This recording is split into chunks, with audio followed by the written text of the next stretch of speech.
यदा यदा हि धर्मस्य ग्लानिर्भवति भारत अभ्युत्थानम् अधर्मस्य तदात्मानं सृजाम्यहम् परित्राणाय साधूनां विनाशाय च दुष्कृतां धर्म संस्थापनार्थाय संभवामि युगे युगे।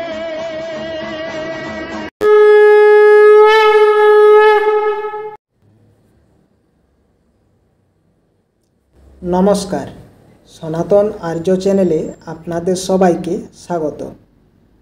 आज के आमरा श्रीमद् भगवत गीतार द्वितीय अध्यायेर श्लोक नम्बर 21 থেকে पुनराय पढ़ा शुरू करब। अतएव चलुन शुरू करा जाक। श्रीमद् भगवत गीता द्वितीय अध्याय श्लोक नम्बर 21। वेदा विनाशिनं नित्यं ज एनम जम व्ययम कथं स पुरुष पार्थ कं घातयति हस्ति कम। अर्थात हे पार्थ, जिनी এই আত্মাকে অবিনাশী, শাশ্বত, জন্মরহিত ও অক্ষয় বলে জানেন, তিনি কিভাবে কাউকে হত্যা করতে বা হত্যা করাতে পারেন। গতকাল অবধি আমরা দেখেছিলাম কুরুক্ষেত্রের যুদ্ধের ময়দানে অর্জুন তার সামনে ভীষ্ম দ্রোণের মতো ব্যক্তিত্বকে দেখে যখন যুদ্ধ করতে কুণ্ঠাবোধ করছেন, তখন শ্রীকৃষ্ণ অর্জুনকে বলছেন, যিনি এই আত্মাকে অবিনাশী, শাশ্বত, জন্মরহিত এবং অক্ষয় বলে জানেন, অতএব তিনি কিভাবে কাউকে হত্যা করতে বা করাতে পারেন। কারণ দেহের বিনাশ হলেও আত্মা তো অমর, অবিনাশী, শাশ্বত এবং অক্ষয়।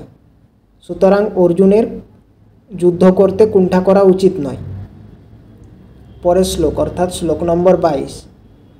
বাসাংসি জীর্ণানি যথা বিহায় নবানি গৃহ্ণাতি নরহপরাণি তথ্য শারীরানি বিহায় জীর্ণান্ন নানি সংজাতি নবানি দেহি। অর্থাৎ মানুষ যেমন জীর্ণ বস্ত্র পরিত্যাগ করে নতুন বস্ত্র পরিধান করে, দেহীও তেমনি জীর্ণ শরীর পরিত্যাগ করে নতুন দেহ ধারণ করে। অর্থাৎ মানুষ যেমন পুরনো ছেঁড়া কাপড় ত্যাগ করে নতুন কাপড় পরিধান করে, তেমনিও একটা দেহ যখন প্রাচীন বা পুরনো হয়ে যায়, তখন আত্মাও সেই দেহ ছেড়ে একটা নতুন দেহে স্থানান্তরিত হয়।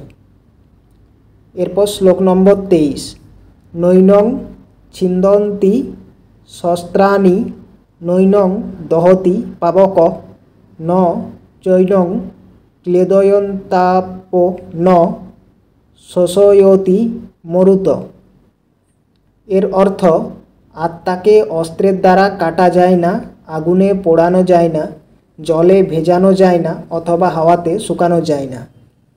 অর্থাৎ এই শ্লোকে শ্রীকৃষ্ণ আত্মার মহত্ব বোঝাতে গিয়ে বর্ণনা করেছেন যে আত্মা এতই সূক্ষ্ম যে তাকে অস্ত্রের দ্বারা কাটা যায় না, আগুনে পোড়ানো যায় না, জলে ভেজানো যায় না এবং হাওয়াতে শুকানোও যায় না। অচ্ছেদ্য হয় মদাহ ইয়ম ক্লেদ্য সহ্য এবচ সত্য স্বর্গগত স্থাণুর চ লোহয়ং সনাতন। শ্লোক নম্বর 24। এর অর্থ, এই আত্মা অচ্ছেদ্য, অদাহ্য, অক্লেদ্য ও সহ্য। তিনি চিরস্থায়ী, সর্বব্যাপ্ত, অপরিবর্তনীয়, অচল এবং সনাতন। এই শ্লোকেও শ্রীকৃষ্ণ আত্মার মহিমা বর্ণনা করতে গিয়ে বলেছেন যে আত্মা চিরস্থায়ী, সর্বব্যাপ্ত, অপরিবর্তনীয়, অচল ও সনাতন। এরপর শ্লোক নম্বর 25। অব্যক্ত হয় মচিন্ত হয় মবিকার্য হয় মুচ্যতে তস্মাদেবং বিদিতনং নানু শচিতু মহর্ষি, অর্থাৎ এই আত্মা অব্যক্ত, অচিন্ত, অবিকারী বলে শাস্ত্রে উক্ত হয়েছে। অতএব এই সনাতন স্বরূপ অবগত হয়ে দেহের জন্য তোমার শোক করা উচিত নয়। অর্থাৎ এই শ্লোকে আবার শ্রীকৃষ্ণ আত্মার মহিমা বর্ণনা করতে গিয়ে বলেছেন যে এই আত্মা অব্যক্ত, অচিন্ত এবং অবিকারী, অর্থাৎ আত্মার কেউ কোনো ক্ষতি করতে পারে না এবং করা সম্ভব নয়। অতএব আত্মাই যে সব এবং দেহ কিছুই না, এই সনাতন সত্য সম্পর্কে অবগত হয়ে এখন তোমার শোক ত্যাগ করা উচিত। এরপর আমরা দেখব পরের শ্লোক, অর্থাৎ শ্লোক নম্বর 26। অথ চৈনং নিত্যজাতং নিত্যং বা মন্যসে মৃতম তথাপি তং মহাবাহ নৈনং শচিতুমহর্ষি, অর্থাৎ হে মহাবাহ, আর যদি তুমি মনে করো যে আত্মার বারবার জন্ম হয় এবং মৃত্যু হয়, তাহলেও তোমার শোক করার কোনো কারণ নেই। এই শ্লোকে শ্রীকৃষ্ণ অর্জুনকে বলছেন, আর তুমি যদি এটাই ভেবে থাকো যে আত্মার বারবার জন্ম হয় এবং মৃত্যু হয়, তবুও তোমার শোক করার কোনো কারণ নেই। কেন কারণ নেই সেটা আমরা পরের শ্লোকে দেখব। শ্লোক নম্বর 27। জাতস্য হি ধ্রুব মৃত্যু ধ্রুবং জন্ম মৃতস্য চ তস্মাদ পরিহার্যে অর্থে ন তং শচিতুমহর্ষি, অর্থাৎ যার জন্ম হয়েছে তার মৃত্যু অবশ্যম্ভাবী এবং যার মৃত্যু হয়েছে তার জন্মও অবশ্যম্ভাবী। অতএব অপরিহার্য কর্তব্য সম্পাদন করার সময় তোমার শোক করা উচিত নয়। অর্থাৎ এই শ্লোকে শ্রীকৃষ্ণ অর্জুনকে বলছেন যে যার জন্ম হয়েছে তার তো মৃত্যু স্বাভাবিক, এবং মৃত্যুতেই যে সব শেষ এমনটা নয়, কারণ যার মৃত্যু হয়েছে তার পুনরায় জন্ম হওয়াটাও স্বাভাবিক। সুতরাং এই সত্য সম্পর্কে জ্ঞাত হয়ে তোমার শোক ত্যাগ করা উচিত। এরপরের শ্লোক, অর্থাৎ শ্লোক নম্বর 28। অব্যক্তাদীনি ভূতানি ব্যক্ত মধ্যানি ভারত অব্যক্ত নিধনানেব তত্র কা পরিদেবনা, অর্থাৎ হে ভারত, সমস্ত সৃষ্ট জীব উৎপন্ন হওয়ার আগে অপ্রকাশিত ছিল, তাদের স্থিতিকালে প্রকাশিত থাকে এবং বিনাশের পর আবার অপ্রকাশিত হয়ে যায়। সুতরাং সেই জন্য শোক করার কী কারণ? এই শ্লোকে শ্রীকৃষ্ণ বলছেন যে পৃথিবীর সমস্ত জীবই জন্মাবার আগে অপ্রকাশিত থাকে, কেবলমাত্র স্থিতিকালে প্রকাশিত থাকে এবং বিনাশের পরে আবার অপ্রকাশিত হয়ে যায়। সুতরাং এর জন্য শোক করার কী আছে? এরপরের শ্লোক, অর্থাৎ শ্লোক নম্বর 29। আশ্চর্যবৎ পশ্যতি কশ্চিদেনম আশ্চর্যবৎ পদতি তথৈব চান্ন আশ্চর্যবচ্চৈন মন্য শৃণোতি শ্রুতাপেনং বেদ ন চৈব কশ্চিৎ। এর অর্থ, কেউ এই আত্মাকে আশ্চর্যবৎ দর্শন করেন, কেউ আশ্চর্যভাবে বর্ণনা করেন, আবার কেউ আশ্চর্য জ্ঞানে শ্রবণ করেন, আর কেউ জেনে শুনে তাকে বুঝতে পারেন না। অর্থাৎ এই শ্লোকে শ্রীকৃষ্ণ বলছেন যে কেউ এই আত্মাকে আশ্চর্যরূপে দর্শন করেন, আবার যিনি আশ্চর্যরূপে দর্শন করতে সক্ষম হয়েছেন তিনি আশ্চর্যরূপে বর্ণনা করেন, এবং কেউ বা আবার আশ্চর্যভাবে শ্রবণ করেন, আবার কেউ কিছুই বুঝতে পারেন না। এরপর শ্লোক নম্বর 30। দেহি নিত্যমবদ্ধ হয়ং দেহে সর্বস্ব ভারত তস্মাৎ সর্বাণি ভূতানি ন তং শচিতু মহর্ষি, অর্থাৎ হে ভারত, প্রাণীদের দেহে অবস্থিত আত্মা সর্বদাই অবদ্ধ, অতএব কোনো জীবের জন্য তোমার শোক করা উচিত নয়। এই শ্লোকে শ্রীকৃষ্ণ বলছেন প্রাণীদের দেহে যে আত্মা উপস্থিত সেই আত্মা তো অমর, অবদ্ধ। শরীরের মৃত্যু হলেও আত্মার মৃত্যু হয় না। সুতরাং এই সত্য সম্পর্কে অবগত হয়ে তোমার শোক করা উচিত নয়। পরের শ্লোক অর্থাৎ শ্লোক নম্বর 31। স্বধর্মমপি চাবেক্ষ ন বিকম্পিতুর্মহসি ধর্মান্ধি যুদ্ধাশ্রেয়োহন্নত ক্ষত্রিয়স্য ন বিদ্যতে। অর্থাৎ ক্ষত্রিয় রূপে তোমার স্বধর্ম বিবেচনা করে তোমার জানা উচিত যে ধর্ম রক্ষার্থে যুদ্ধ করার থেকে ক্ষত্রিয়দের পক্ষে মঙ্গলকর আর কিছুই নেই, তাই তোমার দ্বিধাগ্রস্ত হওয়া উচিত নয়। এই শ্লোকে শ্রীকৃষ্ণ অর্জুনকে বলছেন ধর্ম রক্ষার হেতু যুদ্ধ করাই তো ক্ষত্রিয়দের প্রধান কর্ম। সুতরাং তোমার এই যুদ্ধের ময়দানে দাঁড়িয়ে তুমি তোমার প্রধান কর্ম সম্পর্কে বিবেচনা করো এবং দ্বিধাগ্রস্ত ও শোকগ্রস্ত হইও না। পরের শ্লোক অর্থাৎ 32 নম্বর শ্লোক। যদৃচ্ছয়া চোপপন্নং স্বর্গদ্বারমপাবৃতম সুখিন ক্ষত্রিয়া পার্থ লভন্তে যুদ্ধমিদৃশম। অর্থাৎ হে পার্থ, স্বর্গদ্বার উন্মোচনকারী এই প্রকার ধর্মযুদ্ধে অংশগ্রহণ করার সুযোগ না চাইতে যেসব ক্ষত্রিয়ের কাছে আসে তারা সুখী হন। এই শ্লোকে শ্রীকৃষ্ণ অর্জুনকে বলছেন যে সব ক্ষত্রিয় কিন্তু তার জীবনে ধর্মযুদ্ধ করার সুযোগ পান না। যে সমস্ত ক্ষত্রিয়ের জীবনে এই প্রকার ধর্মযুদ্ধ করার সুযোগ আসে, যেরকম যুদ্ধে এই মুহূর্তে অর্জুন দাঁড়িয়ে আছে, তারা ভাগ্যবান। পরের শ্লোক অর্থাৎ 33 নম্বর শ্লোক।